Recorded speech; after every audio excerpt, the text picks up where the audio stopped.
You have probably heard of a story called Jack and the Beanstalk.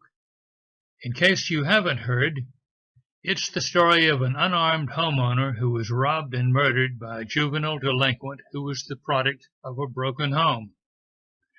Several decades after the original story was written, revisionist authors have tried to excuse the murder by claiming that the murder victim had murdered Jack's father years earlier.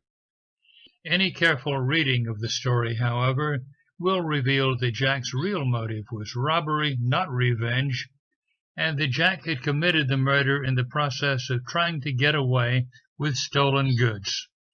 Let's look at the two major characters of the story. The murder victim was a solid family man who enjoyed playing baseball. He was a very tall person, and after the fact, people have called him a giant, obviously appealing to the unfair stereotype that giants are necessarily evil and stupid and deserve to be murdered. The giant was a prosperous homeowner and a productive member of society, as an astute investor and possibly as a scientist. We know this because among the goods that Jack stole from the house were some birds that lay golden eggs and a musical instrument that seemed to play all by itself. Shrewd enough not to put complete confidence in fiat currency, the giant invested in gold coins. We also know that the giant was erudite because at least once in the story he quoted from classical literature. Like most very tall people, the giant probably had to endure taunting from people who thought they were being witty. When some idiot looked up at him and said, "How's the weather up there?" the giant resisted the temptation to say, "It looks like rain," and pee on his tormentor. For what it's worth, the giant also had a keen sense of smell that tells us something about Jack's status in the country in which Jack and the giant lived.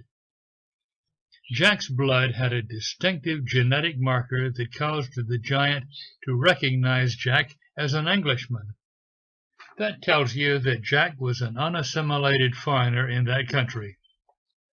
The fact that Jack and his mother were not deported or arrested even after committing robbery and murder tells us that the story takes place in a sanctuary city and that Jack and his mother were illegal aliens.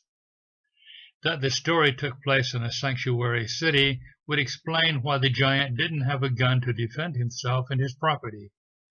At the very least, the giant should have built a wall. Neither Jack nor his abusive mother had a job, and there's no mention of Jack ever attending school.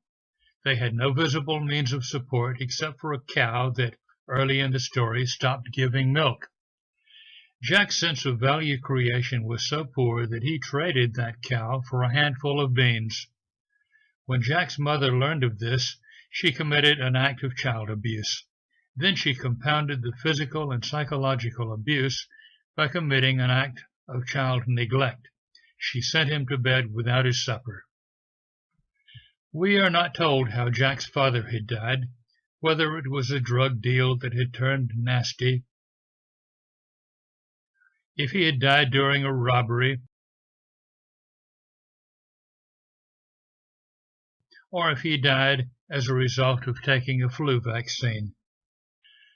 It was only a matter of time before Jack would be supporting himself by committing acts of burglary. One day, while Jack was improperly supervised, Jack saw his chance. The giant was Jack's chosen victim. What happened next in the story was so incredible that I wondered if the so-called magic beans in the story were peyote and that Jack had chewed on some of them. Jack climbed up the beanstalk and sneaked into the giant's home without the giant being aware of it. It was probably not Jack's first burglary.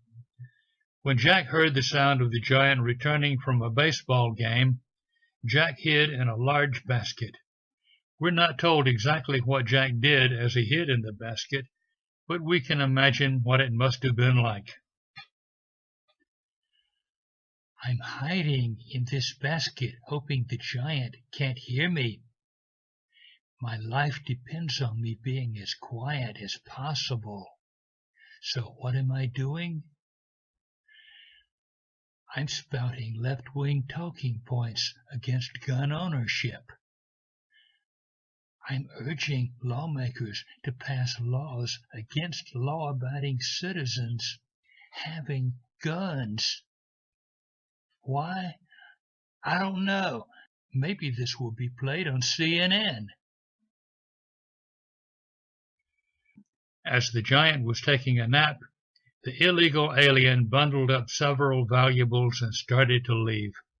Suddenly, the giant became aware of Jack's presence and quoted a line of ancient Gaelic poetry. Fee, fi, fo, fum, I smelled the blood of an Englishman. Since the giant was forbidden by law to use a firearm to defend his property, he grabbed his baseball bat and ran after the illegal alien.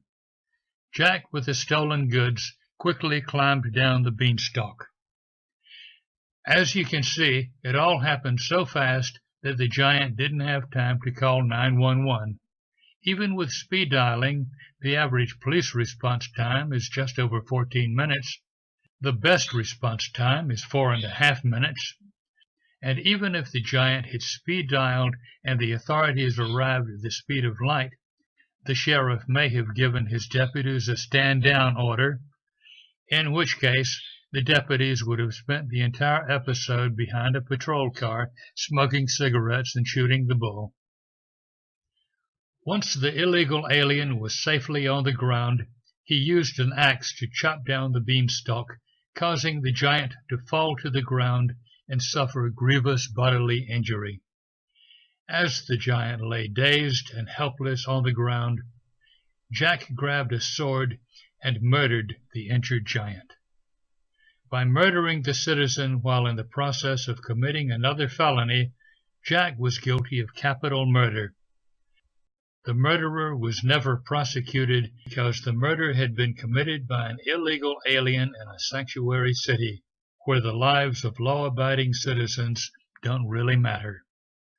Jack's mother, who only a few hours earlier had abused him for losing the family cow, was now praising him for robbing and murdering one of his fellow human beings. The story tells us that Jack and his mother flaunted their stolen goods for the rest of their lives. The system completely failed the giant and completely sided with illegal aliens and violent criminals.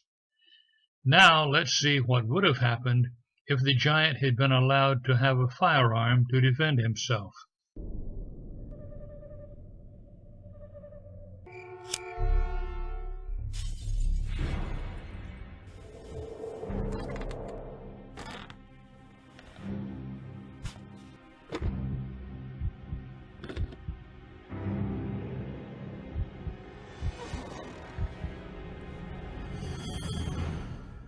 Somebody picked the wrong house.